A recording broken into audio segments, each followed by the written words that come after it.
Oh, things have turned out in our favor. I mean, we were at the risk for severe weather. It didn't materialize, so hey, we'll take that break.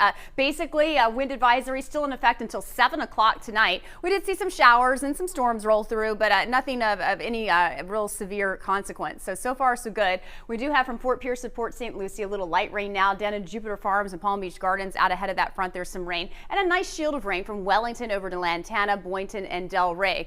We did see some very high wind gusts on the southwest Florida coast, up to 70+ miles an hour. But on this side, things weaken pretty quickly, but the winds are going to be incoming after that front actually clears later this afternoon. So you see this rotation. This is a counterclockwise spin where the low actually is right now. The winds are currently at 19 miles an hour in West Palm, 21 in Jupiter, and 17 in Boca. So already picking up, and up to 30, 35 later on this afternoon with the gust. You can see we're going to keep the impact in for a little bit, but looking much better as we get into the overnight tonight, and then cool tomorrow.